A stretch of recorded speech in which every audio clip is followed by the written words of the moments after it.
Hello প্রিয় বন্ধুরা, friends, শক্তিমন্ত চ্যানেলের পক্ষ থেকে তোমাদের প্রত্যেককে ভীষণভাবে স্বাগত জানাই। তোমরা প্রত্যেকে ভালো থাকবে, সুস্থ থাকবে, ভীষণভাবে সুস্থ থাকবে। আমার এই শক্তিমন্ত চ্যানেলটিকে এগিয়ে দিতে তোমাদের পূর্ণ সহযোগিতা, সহাবস্থান, তোমাদের উপস্থিতি, ভিডিওগুলো একদম প্রথম অবস্থা থেকে শেষ পর্যন্ত একটু সময় বাঁচিয়ে তোমরা দেখবে। তোমাদের কমেন্টসগুলো আমার খুব প্রয়োজন হয়ে পড়ছে। তোমরাই শক্তি, তোমরাই প্রেরণার উৎস। যে বিষয়টি একটু বলবো সেটা হচ্ছে কি বৈদিক, কি পৌরাণিক, কি তান্ত্রিক, অর্থাৎ সমস্ত বৈধ ক্রিয়াকর্মে ক্ষেত্রে যে একান্তই আবশ্যক, পিতৃকার্যে, মাতৃকার্যে, তর্পণাদির কার্যে, যে কোনো কার্যে আসন একটা সবচেয়ে মোস্ট ইম্পর্টেন্ট এবং অত্যন্ত গুরুত্বপূর্ণ এবং প্রাথমিক বিষয়, যেটা জানা একান্ত উচিত, কি ব্রাহ্মণ পুরোহিতের, কি যজমানের, কি আয়োজকের, সমস্ত লোকের। অর্থাৎ বাজারের ব্যাগ টান দিয়ে এনে পূজায় করতে বসে গেলাম, নট দ্যাট। শাস্ত্র উল্লেখিত, নির্দেশিত আসন সম্পর্কে শাস্ত্র কি ঘোষণা করছেন, প্রথমে জানতে হবে। এটা না জানলে পরে পূজা কিচ্ছু হবে না। পূজা করার অধিকার দেয়নি শাস্ত্র।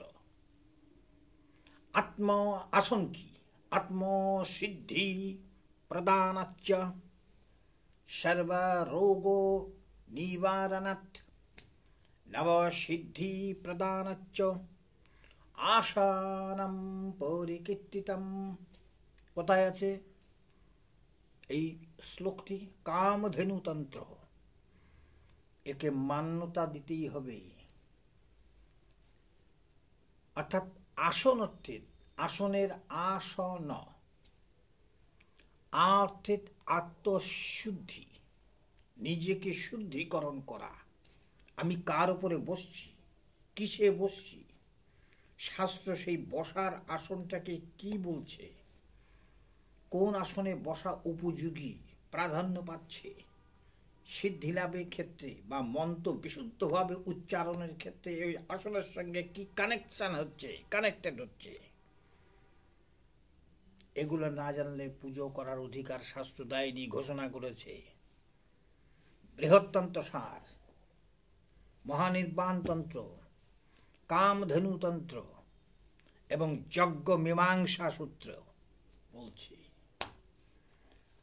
অর্থে আত্মশুদ্ধি, স অর্থে সর্বরোগ নিবারক, আর ন অর্থে এখানে নবসিদ্ধি প্রদানকারী শক্তি, পাওয়ার। অর্থাৎ আত্মশুদ্ধিকরণের মধ্য দিয়ে সর্বরোগ নিবারণ করা, তাড়ানো এবং শেষ পর্যন্ত আত্মস্থ হওয়া। এই ক্রিয়াটা যে আসনের উপরে বসে করা উচিত, করা যায়, তাহার নামই আসন। সমস্ত পূজা পাঠের ক্ষেত্রে কোন আসনটা শুভপ্রদ, মঙ্গলজনক? কৃষ্ণাজিনম ব্যাঘ্র চর্ম কৌশেয়ম বেত্র নির্মিতম বস্ত্রাজিনম কম্বোলম্বা কল্পয়েদ আসনং মৃদু। যজ্ঞ মীমাংসা বলছে কৃষ্ণ সার, যেটা সরকার, কেন্দ্রীয় সরকার বা বন দপ্তর বিশেষভাবে নজরদারি করেছে। কৃষ্ণ সার অর্থাৎ কৃষ্ণ হরিণের চামড়ার দ্বারা নির্মিত যে আসন, সিদ্ধি তাড়াতাড়ি ঘটবে, সাধক 20% এগিয়ে থাকে। মৃগচর্মাসন, হরিণের চামড়া দিয়ে তৈরি আসন। ব্যাঘ্র চর্মাসন, ব্যাঘের ছাল দ্বারা তৈরি আসন। এই আসনগুলো সুনির্দিষ্টভাবে সাধককে তার সিদ্ধি প্রদানের ক্ষেত্রে ভীষণভাবে অগ্রাধিকার দিচ্ছে।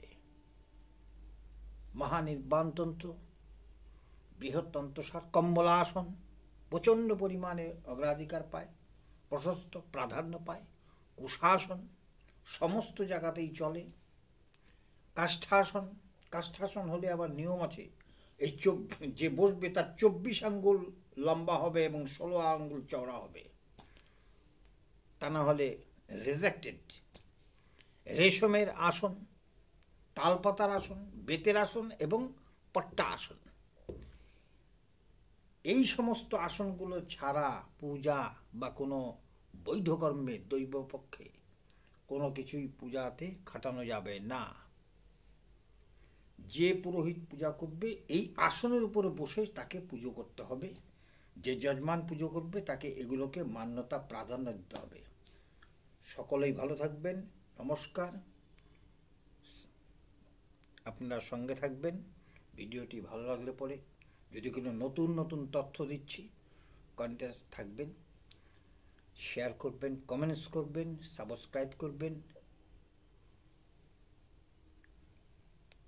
সকলেই ভালো থাকবেন। হরে কৃষ্ণ।